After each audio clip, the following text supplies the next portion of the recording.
Dr. Scott, welcome to Constituting America's Constitutional Chats. We're going to be sure and put in our Q&A queue a link to the your Senate historical website that I'm sure people will find so many resources on. Encourage everyone to check it out. And we'll pull the website up maybe a little bit later in the program and go over it more. But there's just so much great information there. So with that, I want to turn it over to you for opening comments. And thanks so much for being with us today. Thank you, Kathy, for that intro. And thanks to all of you for joining us today. I'm delighted to be here with educators, students, and just anyone who has an interest in the Senate and the Constitution. One of my favorite topics, certainly, to talk about.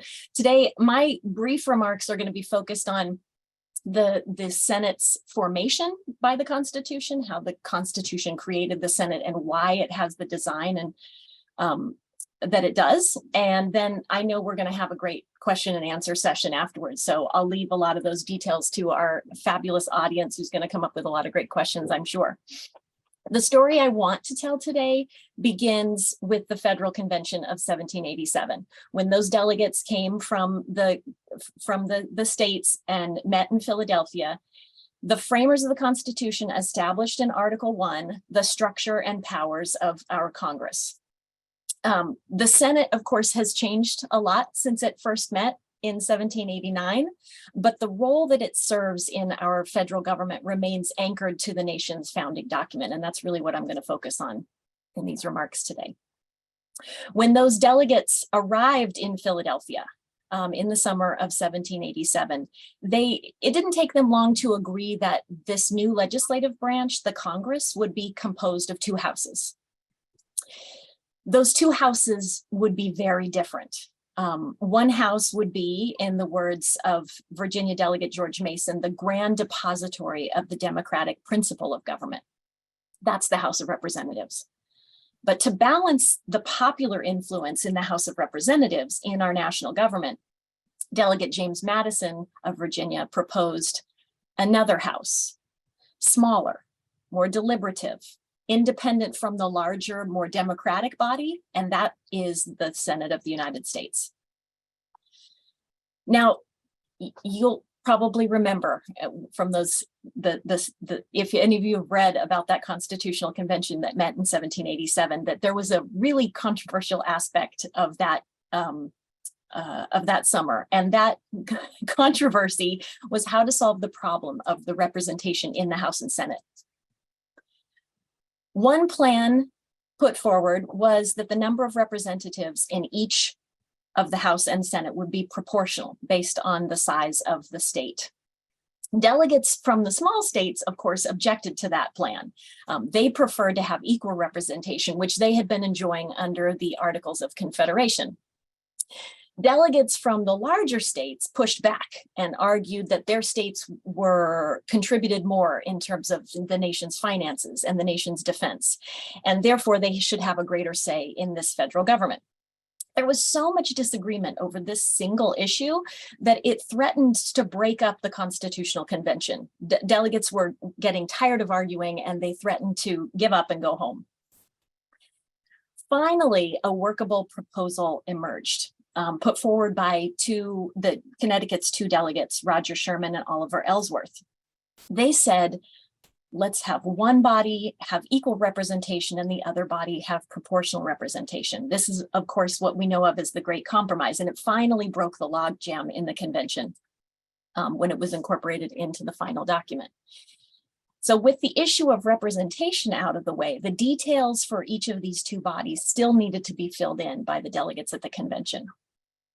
Many delegates wanted the Senate, or what people called the upper house, to be a kind of natural American aristocracy. We didn't have a monarchy or hereditary monarchy in the United States, of course, but some of the delegates wanted the Senate to be the place where people with superior talents, maybe large landholders, maybe people with a lot more wealth, that they would be drawn to serve in the US Senate. One of the delegates from New York, Alexander Hamilton, suggested that senators should be appointed for life, that they would serve lifetime terms. Other people argue that senators shouldn't even be compensated for their service because that way the Senate would attract only the wealthiest Americans to serve. There were a lot of ideas on the table. Delegates finally agreed on a few essential components and the set of qualifications for members of the Senate. Senators wouldn't serve for life, as Hamilton had suggested, but they would have longer terms than their colleagues in the House of Representatives. Rather than the 2-year terms that House members would have, delegates agreed that Senate terms would be 6 years in length. And importantly, those terms would be staggered in the Senate so that only 1/3 of the members of the US Senate would be up for election every 2-year cycle. Whereas in the House of Representatives, technically all the members are up for re-election every 2 years. In the Senate, only 1/3 of those members would be up for election every 2 years. These longer overlapping terms would make the Senate, the delegates thought, more stable than the House of Representatives. Senators would not have to meet property requirements, but they would have to be older than House members. They would need to be 30 to be qualified. They would need to be citizens, naturalized citizens for 9 years or more, and they would need to be residents of their state at the time of their election to qualify for membership in the Senate. The delegates wanted senators to be unique from members of the House, and they gave them 2 other unique and significant qualities. Senators would be elected by state legislatures rather than directly elected as House members were. The framers believed that if state lawmakers selected US senators, that they would pick individuals with greater wisdom, independence, and also that the people they were likely to pick would be chosen because they would serve the interests of their state. In fact, delegates anticipated that US senators would serve as state ambassadors to this new national government. Finally, how many senators would each state have? There were a lot of options on the table. Some people proposed several senators, others said maybe each state only needs 1, but finally they settled on 2 senators per state. And it was for a very specific reason that they wanted to keep the number small. James Madison continued to put forward the idea that the Senate was to be more cool, that it would proceed with more system, with more wisdom than the more democratic House of Representatives. And he believed that these tasks were better suited to a small, intimate body. And with only 2 senators from each state, that's a very small legislative body. Finally, I just want to mention very briefly a couple of specific responsibilities and unique responsibilities that the Constitution assigns to the Senate. James Madison anticipated that the Senate would be made up of enlightened citizens and that the Senate would serve as a necessary defense to the people against their own temporary errors and delusions. To this smaller body, the delegates assigned 2 very unique responsibilities. The framers gave the Senate a role to play in the treaty-making process in order to give the president the benefit of their advice and counsel. Also to check presidential power so that the president wasn't the only one making these determinations that would affect everyone in the nation. And importantly, to protect state interests in these treaties, because each state would be given an equal vote in the treaty-making process. The constitutional requirement, this very specific requirement that the Senate approve a treaty by a 2/3 vote of senators present, means that the treaties have to overcome political and partisan divisions in order to get the approval of the US Senate. The Constitution also provides that the president will nominate and by and with the advice and consent of the Senate shall appoint ambassadors, ministers, consuls, judges of the Supreme Court, etc. This is in Article 2, Section 2.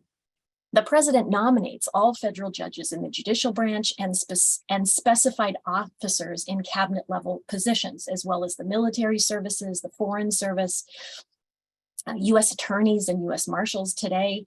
The vast majority of these nominations are routinely confirmed by the United States Senate. Sometimes, though, a few nominees have failed to receive Senate approval. They've been rejected outright, or they haven't been taken up for a vote at all. So just to wrap it up, the nation, of course, has evolved since 1789, from 11 states along the eastern seaboard, now to 50 states and various territories that stretch from the Atlantic to the Pacific Oceans.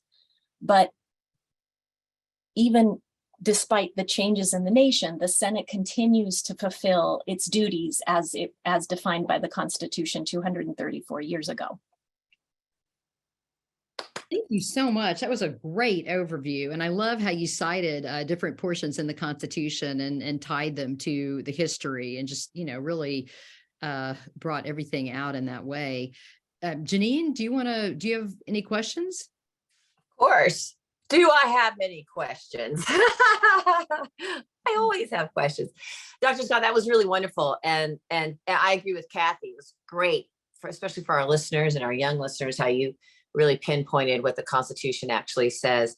I was writing down some questions here. It's interesting that you talked about how they wanted it to be a small deliberative body. And it's interesting also because to think that there were 22 in the beginning, that is a very small deliberative body. And now there are 100. It's not quite as small as it used to be, but that would have been really interesting. We talked about the House last week. And one of the things that was discussed is that for a very long time, and I personally, everybody knows I really love this. I love when the bodies go to the House floor, literal bodies, I guess. I mean, political bodies, but I mean, when the senators or the House representatives, they actually go to the floor, look each other in the eye, have a debate, talk to one another, because I think everyone hides in their corners today. And I think television and C-SPAN and things of that nature have really hindered our deliberative process. But it was interesting because our guest last week was talking about the fact that they didn't even have a building. So their desks on the floor, that's where they had to be. I personally really love that. Tell me how it worked in the day in the Senate. Did they have offices or did they just have their desks on the Senate floor? Yeah, this is a really fun story. The answer is no. They had their offices on the Senate floor. Now, of course, the Senate met first in Federal Hall in New York City for a year, then it moved to Philadelphia for 10, and then finally to Washington, D.C. in 1800. And all along the way, not until 1909 did the Senate have an office building where senators would have desks and offices and their staff located. Throughout all of those moves, the senators' working space would be their desk space in the Senate chamber, with a few exceptions. So as we get to the post-Civil War era, for example, some of the Senate and as the wings were extended on the Capitol building, the House wing and the Senate wing were extended in 1859. There were more rooms available. And so on the Senate side, committee chairmen would grab up those rooms. And those would be the spaces that they would have a little space outside of the Senate chamber where they could do some of their work, right? So we also have, during this period, we have a proliferation of Senate committees. Everybody wants to be a chairman because with that great title comes some office space off the Senate floor. Everybody's excited about that. And finally, the Senate opens an office building in 1909. Today, we have 3 Senate office buildings. But if you wanted to know what the Senate was doing on any given day that the Senate was in session in the 1830s, for example, you would go down to the Senate chamber. We call it the Old Senate Chamber today, and you'd find the senators there on the Senate floor. That's where they worked. They were at their desks, writing, talking to one another. They spent a lot of time in that space when the Senate was in session. Interesting. I just yearn for those days again. I just think America would be so much better if they all had to look each other in the face. I feel like what's happening in our government is what's happening with social media. We forget to actually talk to one another face to face, and it creates divide. And if you have to go look at someone in the eye, it creates a completely different sort of corresponding nature and relationship. So you mentioned committees. I'm also fascinated with committees in comparison to other governments. Are committees, we talked, that's a big part of American, the machinations of how we work, right? Or it's like we have committees. Is that unique to America with the committees? What started this idea of committees? And by the way, did you say they all had to be on that Senate floor till the 1902? Is that what you said? Our first Senate office building opened in 1909. Now, 1909. on the Okay. point you make about committees, it's a really interesting idea that so much of the legislative work that happens in the Senate today is a product of committee work, right? People take these bills that are proposed, and the bill will get assigned to the committee that it naturally fits under the jurisdiction of that committee. But we kind of take for granted that that's a part of the Senate process, but that's something that's evolved over time. If you look at the Constitution, you won't find the word committee in it. Committees in the early days of the Senate, in that first Congress, for example, when they met in 1789, finally, they just created little ad hoc committees. They would assign a few senators, a handful of senators, maybe less than a half dozen, to a specific bill or to a specific issue, and those people would meet for a couple of days, and then they'd report back to the full Senate, and they'd have a vote on something. By the time we get, fast forward a dozen or so years, and the nation's growing, and the legislative process is becoming more complex, and just the issues that the Congress is dealing with are becoming more numerous, and it requires a lot more time and sort of expertise on some issues. And so they might have a committee that meets for one Congress, of the same members will serve on that committee for a single Congress. Then after the War of 1812, the Senate passes a resolution and says, we're going to create permanent standing committees. So in 1816, they created the 16 standing committees that still exist today, one of them being foreign relations.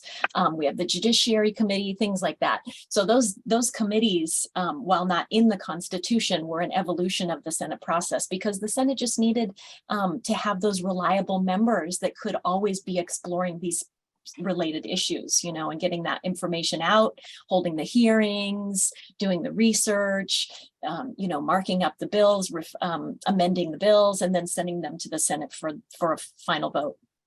And that was 1816? Is that when that started? 1816. That's when they created our standing committee system, which is still active today. Interesting. Oh, I love all this. Yeah. Okay, I have to share and let other people ask questions. But my last question is, if a constituent could make it to Washington, D.C. from wherever they lived back then, but I mean, even in probably to the 19th century before they had offices, if a constituent came to visit, how did they have a conversation with their senator in D.C.? I mean, I guess the senator would be, I guess they traveled back and forth as much as they do now to their home state, and they could have met with them in their state, I guess. But if they were to go to DC, how would they have met with their senator? Well, they could have met with their senator. It would have been a much more informal kind of meeting than it was today. They would likely just walk right up to the senator. They'd be able to find them in the hallways, or they'd wait outside the Senate chamber. There were periods of time where the Senate was open to anyone. They didn't have a formal way to keep, well, that's not true. They had doorkeepers, but they didn't have rules about who was allowed on the Senate floor and who was not. For a period of time. Of course, they did establish rules because the Senate chamber became a very popular and crowded place. But if you were a constituent in the 19th century, let's say, and you wanted to meet with your senator, if it was in the post-Civil War era, you would go to the Senate reception room. It was a room designed specifically for meeting, for allowing for a space where senators could meet with their constituents. And a constituent might give a calling card to a chamber attendant who would take it into the Senate chamber, give it to the senator, and the senator would then step out into the reception room and talk with them.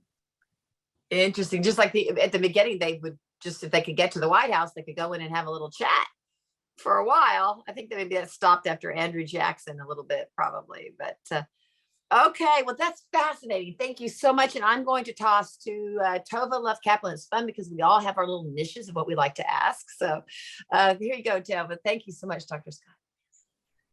Thank you, Janine. And yeah, this was really, really interesting so far. I just have a quick question, which I asked the House historian who we had on last week, just kind of a fun one.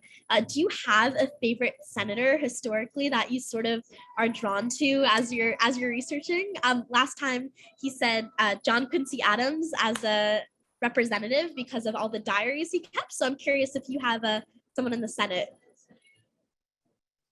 Well, thanks for the question, Tova.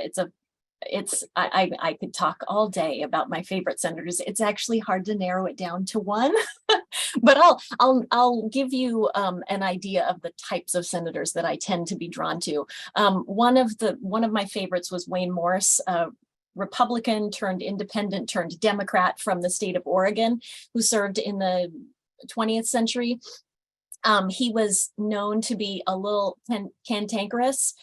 He was known to be fiercely independent, and he was known to speak his mind. And I always am drawn to those kind of individuals, the people who really, as US senators, really take the idea of the Senate, the idea that it's a small deliberative body where people should be really debating the issues, where they take those individuals that take that seriously. And Wayne Morse was one of those. Another favorite of mine is from the late 19th century and early 20th century, George Hoar, H-O-A-R, of Massachusetts. He was a Republican who supported women's suffrage long before the 19th Amendment was ratified. He was also an anti-imperialist and wanted the US to allow territories to choose their own way, and he was also, he could be a fierce partisan, but he was willing to work with people across the aisle on issues that he really cared about. So he's one of mine. And then, of course, I have to give a shout out to some of the 20th century women, frankly, trailblazers here. Margaret Chase Smith, a Republican from Maine, served 24 years in the United States Senate after serving in the House. First, she was just a tremendously influential person in the Senate of the mid 20th century, and certainly blazed a trail that other women have looked to in the decades since. I'll leave it there, but I hope that gives you a taste for some of the folks that I like. Thank you so much. Yeah, it's fascinating to hear.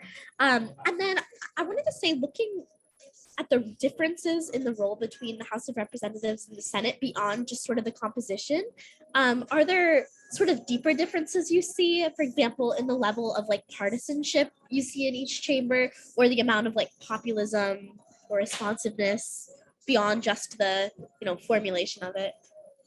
Well, one of the things that, I think in Kathy's introduction, she mentioned that I do oral histories here. And one of the things that I've been asking people about who I interview who served in the House and then the Senate is, what are the differences between the two bodies? Like, what did you notice when you came? Generally, they start in the House and then they come to the Senate later on. What are the things that you really notice about moving from one body to the other? And one theme comes up again and again, and that is that in the House, you have to sort of be an expert at everything. Like, every piece of policy has to be something that you're into, right? In the Senate, you have, from what I understand, the ability and maybe the luxury to focus on a few specific issues. And I think that can be helpful, as I understand it from some of the oral histories that I've done. That can be helpful in terms of helping you build relationships and expertise with other people who have similar interests that you do, and using those relationships to help further your legislative agenda. Yeah, that makes a lot of sense. That must be really fascinating, getting to, partake in that oral history and hear it directly from people who've experienced it. And then I wanted to talk about sort of the influence of the Senate throughout time, looking on sort of like a longitudinal way at the history of the US. How influential is the Senate now compared to how it was in the past? And then how, did, for example, the 17th Amendment, did that make it more influential? Did it weaken its power? What's your take on that? Great question, Tova. So the 17th Amendment, just as a point of reference, the amendment that provided for the direct election of senators rather than their state elections as originally intended in the Constitution. And that change was the result of a nationwide social movement that demanded that senators be directly elected, because the thought was that they had become that many of them were corrupt, that they were being bought off by state lawmakers and state legislatures across the nation. There were some actual, there were some claims to that effect, and there was evidence that that was true. And so people, partly as a result of a growing progressive social movement in the late 19th and early 20th centuries, saw direct election as a way to make these senators more accountable directly to the people. So with the ratification of the 17th Amendment in 1913, the interesting part is that many people assumed that the incumbents in the Senate races that followed the ratification of the 17th Amendment, that those incumbents, the people who had been served in the Senate previously, would be thrown out of office, especially some of those folks who had voted against the direct election amendment. People assumed, oh, those people will get thrown out. They were not. So the big surprise was that the next several elections following the ratification of the 17th Amendment, so the first group of senators who would have been subject to this direct election, actually maintained their Senate seats. It didn't have, so it wasn't sort of a tidal wave that changed everything. I don't know. That's a great question about in terms of like, how did it impact the Senate? I think that it has,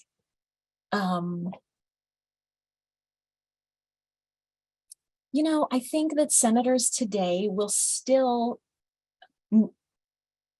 may consider themselves ambassadors of their state still. They're the way that they present themselves here as speaking for the interests of everyone in their state, as the only person who can do that in the national government, right? I still think that's very much something that hasn't changed from the early Senates to now. Other big changes, I'm sorry, Tova, I'm forgetting the first part of your question. It was like other big changes in the Senate. Yeah, just how the influence of the Senate has sort of waned or increased over time compared to its historical role. Yeah, I think that when you look back at some landmark legislation, for example, you can see that the Senate has often served as the method for slowing down legislation, right? And that is historically been the case. So if you look back at the 19th Amendment providing for women's suffrage, it was the Senate who basically blocked that vote for nearly 40 years. If you look at the Civil Rights Act of 1964, it was certainly the Senate that slowed down that process. It was nearly a 2-month-long Senate debate over that particular bill, with the Senate debating on the floor every single day for 60 legislative days before that bill was finally passed. I don't know that that has changed a great deal. I do think that the Senate remains of the two houses in our legislative branch. The Senate is the place where the debate happens, where legislation can be slowed down.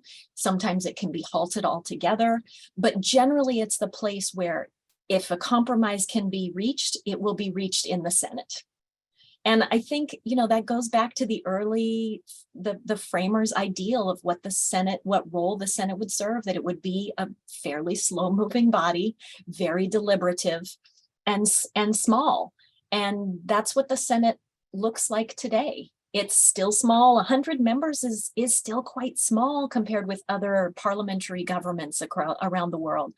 And its deliberative nature, well, it depends on, some people may bemoan the deliberative nature of the United States Senate, depending on what issue they're interested in. But that is something that has remained a sort of a key component of the Senate from the early years. Absolutely, thank you. And then my final question is in regards to like the historical roots of the Senate. So when the founding fathers were determining what the Senate would look like, what did they draw on? Were they influenced by the Roman Senate in any way, or what was their philosophical historical foundings for that? Yeah, that's another great question. There were several models that they were looking at. Some of them were from antiquity, the Roman Senate, the Greek governments.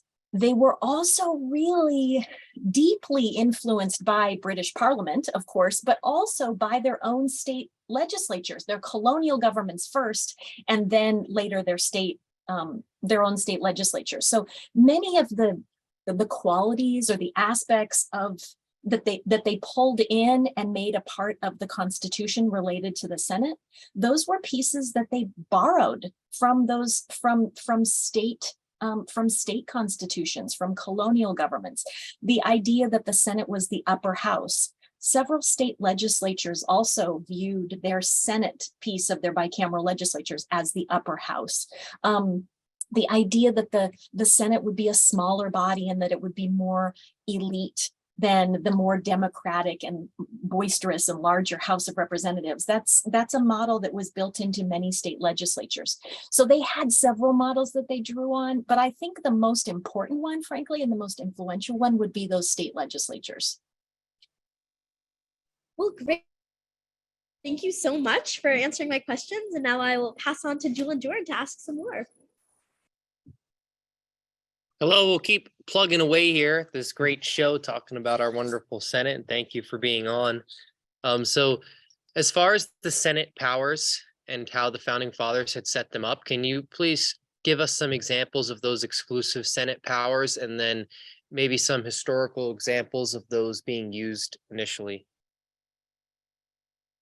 Sure, that's a great question. So I'll go back to those two powers that I just alluded to at the end of my intro. One being the Senate's ability to provide its advice and consent on presidential nominations. That's a really significant power. We still see that today. I mean, some of our most recent Supreme Court nominees to the Supreme Court of the United States, that process, of course, is still ongoing in the United States Senate. They still review those nominees, and there's been a lot of attention to them in the last couple of decades, really. That's one of those unique powers. Another unique power is the Senate's ability to review all treaties. Unique to the Senate, it's a shared power between the president. The president will develop that treaty using all of the power that they have available to them in the executive branch, and then they will present that treaty to the Senate for review, to provide its advice and consent, and perhaps it's agreed to for ratification. Those have been really important powers over time, particularly when we think about, there are just certain moments in Senate history that are that just jump out at me. One of them being after World War I, the Senate failed to agree to the ratification of the Treaty of Versailles. The Treaty of Versailles was a treaty put together personally by the President of the United States, Woodrow Wilson. He went to Paris. He worked with all the players there. He carefully crafted this agreement, which included 14 points. He brought it back to the Senate and presented it to them and said, he personally delivered it to the Senate and said, please ratify this treaty. It was a treaty to end World War I, but also a treaty to sort of set up the infrastructure to maintain peace as they moved into the post-war era. And the Senate could not agree, could never reach a compromise with President Woodrow Wilson, and therefore never ratified the Treaty of Versailles. It was a huge blow to Woodrow Wilson, who had invested so much of his own personal time in developing this treaty. But it also was an important moment for the Senate to really demonstrate the power that it has based on the Constitution to determine the role it will play in the ratification of these treaties. Wow. And then is there anything documented that has to do with the relationship of the communication between Senate and the House? Has that all been developed following function, and has it changed? Yeah, that's an interesting question. So one of the first things that the Senate and the House, the first Senate and House, were set to meet in March of 1789. And on the Senate side, well, actually on the House side as well, but I'll just speak to the Senate. On the Senate side, eight of the people who had been elected to the new U.S. Senate showed up at Federal Hall, ready to be sworn in. And they had to wait almost 6 weeks for the rest of their colleagues to get to New York City so they could finally achieve a quorum and begin Senate business.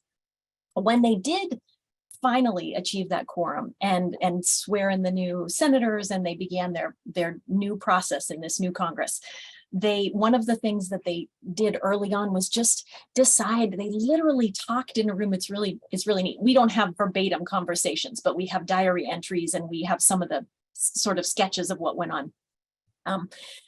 We know that they had some debates about, like, well, how do we even communicate with the House? Like, which person is going to go over to the House and talk to them? Who is that going to be? And when, on what occasion do they need to do that? And what do we call members of the House? And what do we call the President of the United States? Like, what's his formal title? All of those things today we take them for granted, but they really had to be worked out by that very first Congress. So it's you ask a great question, which is like, what is the formal process for the House and Senate to talk to one another?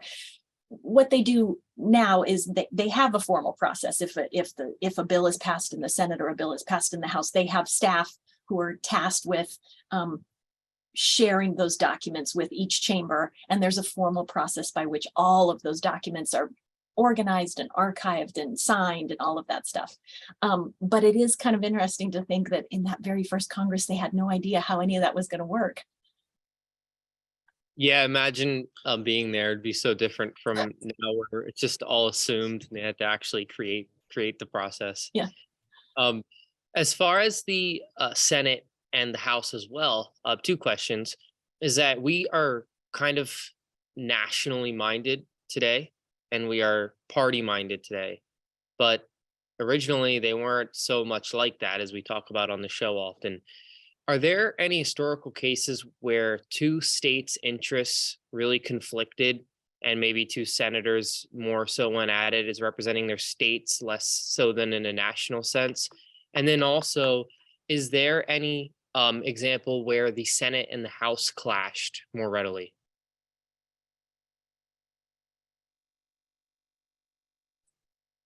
Yeah, there are many examples of clashes. And part of that is, I like to remind people that it's sort of like,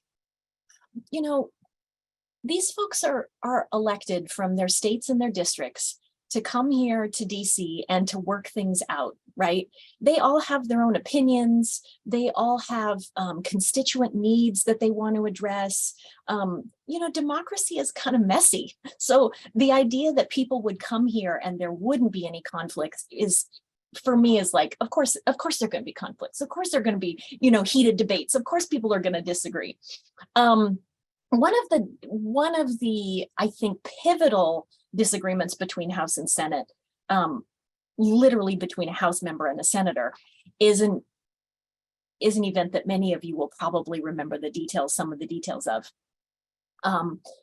In 1856, Senator Charles Sumner of Massachusetts was an abolitionist senator. He was calling for and demanding the end to the institution of slavery in the United States. And he was responding to a series of legislative compromises that had been struck, which allowed for the expansion of slavery into some of the newly formed Western territories. He was very unhappy with those compromises. And he stood up on the Senate floor and gave a fiery speech denouncing several members of the United States Senate and calling out some states by name, South Carolina being one of them. Well, the people responded to his speech, was widely circulated among the press. And one member of the House of Representatives, a man named Preston Brooks from South Carolina, who was also a cousin of one of the senators who Charles Sumner had identified by name, developed a plan to confront Charles Sumner in the Senate chamber. And he brought a friend with him to the Senate chamber. I remember I told you back then, everybody's desk was their Senate space, right? If you wanted to find someone in the Senate, you would generally find them at their desk. Preston Brooks and a friend came to the Senate chamber. They found Charles Sumner seated at his desk, and Preston Brooks attacked him physically with a cane, struck him about the head and neck repeatedly. The attack went on for probably about a minute before people were able to intervene and pull the two off of each other. Charles Sumner was gravely wounded. It took him about 3 years to recover from those injuries, and but he kept his Senate seat. He kept running for re-election, and he served several terms after that. He was one of the most influential senators during the Civil War era, and even in the post-war era, he proposed the first Civil Rights Act of the post-Civil War era, and it was passed, later found to be unconstitutional by the Supreme Court. But that's one of those cases where an issue becomes so divisive that members resort to violence to work out their political differences. We have other examples, but that's a really, I think, a really poignant one, and one that most people have generally heard of, even if they don't remember all the details. You know, you asked the question about states and ferocious disagreements among members representing different states, and it's a great question, and my mind is blanking. I can't think of anything right now to answer you. I'm sorry about that.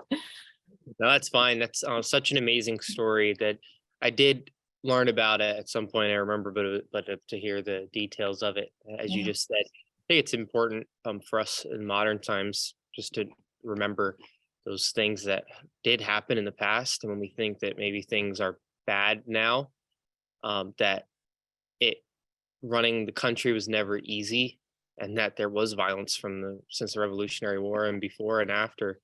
Jordan, you got questions? Yeah.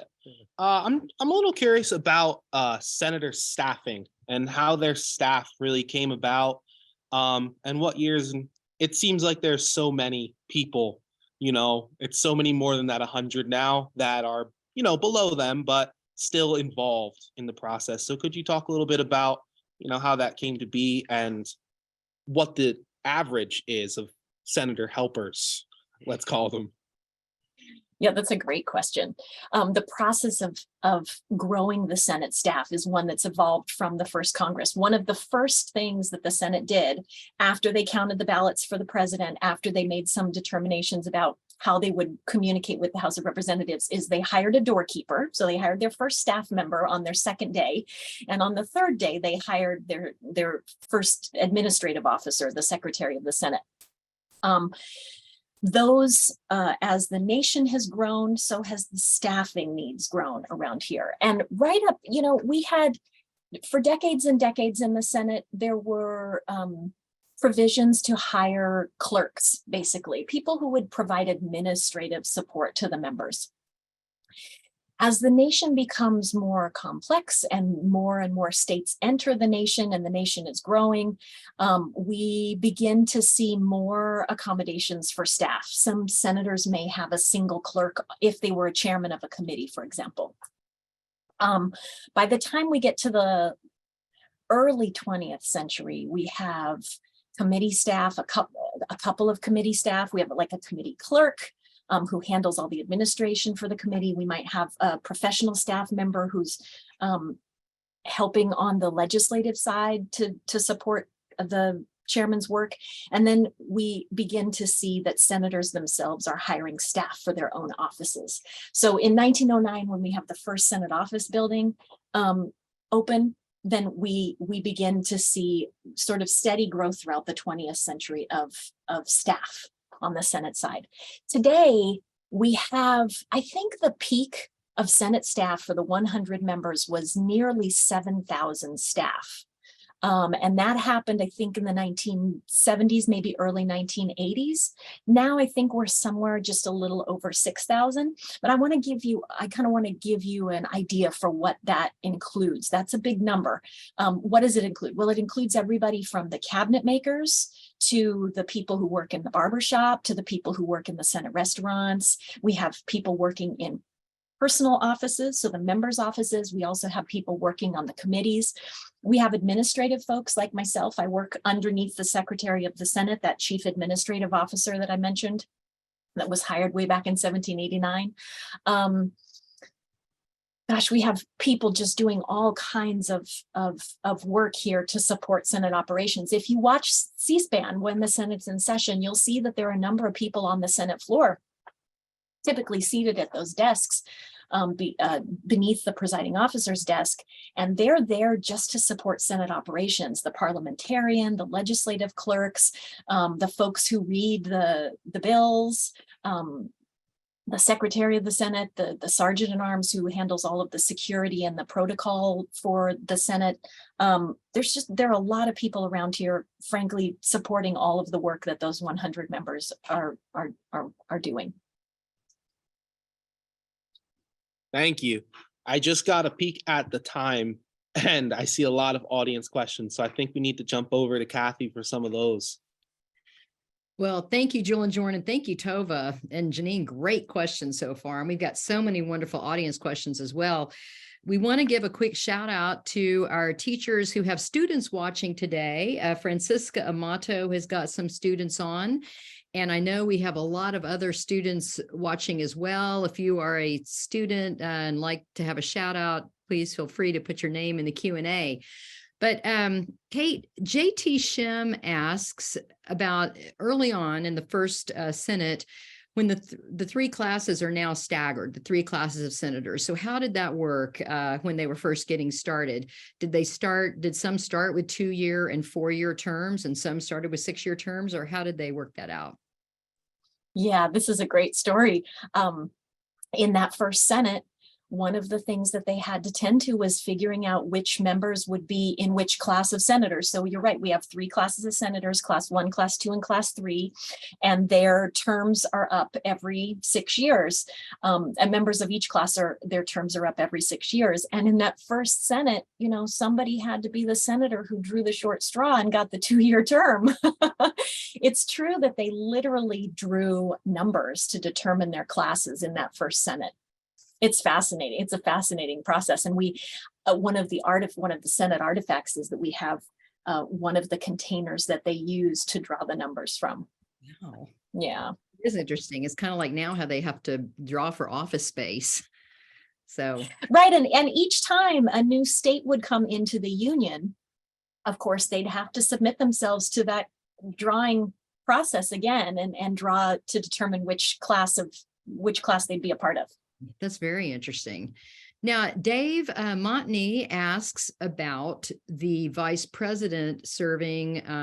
Let's see, what was the convention thinking in regards to making the vice president executive branch the president of the Senate legislative branch? What could you tell us about that? Yeah, this is a really interesting evolution in the responsibilities and the way that we view the vice president today. I think if you ask most Americans today, what role does the vice president play in our government? I hope that they'll understand that the vice president is the president of the Senate. But some people may not remember that. Constitutionally, the vice president is the president of the United States Senate.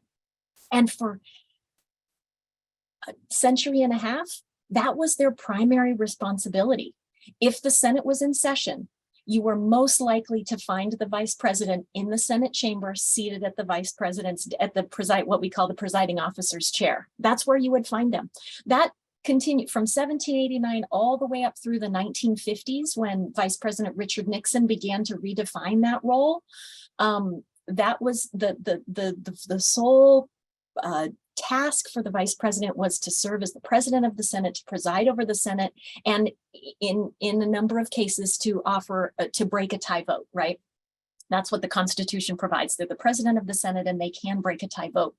From the 1950s and then especially from the 1960s on, I think today we most often associate the vice president as a principal advisor of the president of the United States, as most often associated with the executive branch. But for most of the nation's history, that hasn't been the case. The vice president has been the president of the Senate. That has been their primary responsibility.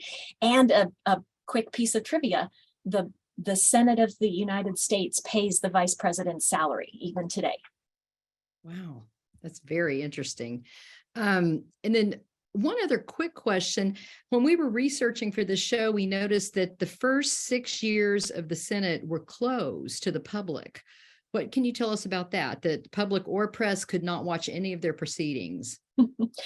Yeah, this is a case of the Senate doing what their predecessors had done, frankly. when the delegates arrived in Pennsylvania and Philadelphia in the summer of 1787, they met behind closed doors. That wasn't a public hearing for to build the Constitution, right? And it was very intentional on their part. They didn't want to provide information to people and have them come up with a bunch of reasons why the Constitution wasn't going to work. They wanted to work quietly behind closed doors and present sort of something that was finished to the American public for them to debate. Also, the Congress that met under the Articles of Confederation, they had many examples of closed door meetings of legislative branches. And that's basically what the Senate adopted. In fact, the House did too, but the House quickly pivoted and said, no, we're going to throw our doors open and let people in and see what we're doing, right? The Senate it didn't take long for senators to realize that if they didn't allow the press in and they didn't allow the public in, then they were going to become the forgotten branch of government. So the House was being the press was reporting about what was going on in the House and doing it very, very routinely. And the Senate was becoming like the little forgotten piece of government. And senators didn't much like that. So eventually they did decide to open their doors. Very interesting. And Janine, I'm going to toss it back to you. I think you had a couple of closing questions. Oh, goody. I'm so excited. Okay, so these are going to be rapid fire questions because we only have 3 minutes. Isn't there a process where they walk the papers, a whole formal procession from the House to the Senate? Is that not part of, did I see that at some point? For certain ceremonies, absolutely. Yes. Certain ceremonies. So it's not typical for every bill. No. So what's one ceremony? Give me an example. What that Well, ceremony. For example, if people had recently watched the counting of the electoral ballots, that is a very formal process where members of the House go over to members of the Senate rather go over to the House side, and then they process back over to the Senate chamber. Yep. Okay. That's probably what's in your mind. Yeah. That's what's in my mind. Okay. Another very quick question. If we never ratified the Treaty of Versailles, what happened? I mean, I guess this is fascinating. So the Senate formally agreed to end its declarations of war in 1923 with pieces of legislation, but they never signed the treaty. Never signed the treaty. It'd be really interesting. That would be a great sort of 90-day study that we do these 90-day studies. It's like, what was it in the Treaty of Versailles that they didn't like?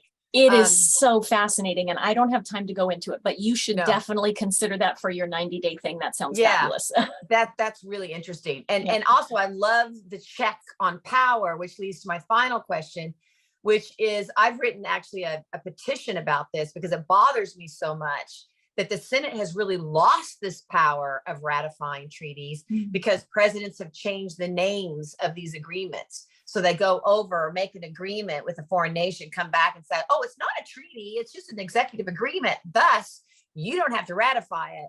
And they're getting away with some duplicity there. And I want to know what your thoughts about that were. What would our founders really think about that? Because in the Federalist Papers, it says a treaty is a treaty. It's any document with a foreign nation. But this whole, and I think this is why when I speak to students, it's so important that we understand the Constitution because this is a little slippery. You know, it's not really a treaty, it's an executive agreement. And so we're getting away from ratifying treaties. What are your thoughts on that? Right. So true that certainly we see many more things called executive agreements these days and fewer things called treaties. That is a development that we've really noticed since the 1950s, late 1940s, early 1950s. It is, I think, one of the ways that the executive branch has tried to circumvent the Senate's constitutional prerogatives. And the Senate has at various times tried to fight back against that process. I don't have time to go into that, but that's another fascinating thing to take a look at. Yeah. The Senate's going to have to make a stand at some point, I think, and say, wait, the people are going to have to pressure the Senate to make a stand, which is hence why I wrote a petition. Well, you're amazing. I truly loved this show. You did a great job. And thank you to all the panelists too, because it's a great collaborative effort here. But you were terrific, and thank you so much. And I hope our viewers really enjoyed the show as well and learned a lot. It was very informative. Thank you, Dr. Scott. It's my pleasure. Thanks so much for inviting me. And we want to invite everybody to come back with us next week. We're going to be talking about leadership of the House and Senate. So what does the speaker do? What is a whip? What is a conference chair or a caucus chair? What is a minority leader or majority leader? We're going to talk about all those positions, how they become members of the leadership, and what their roles are. So it's going to be fascinating. We just look forward to seeing y'all next Tuesday at 2 p.m. Eastern. Thank you. Thank you. I thank you. Bye. Thanks so much. Bye-bye. Thank you, Dr. Scott.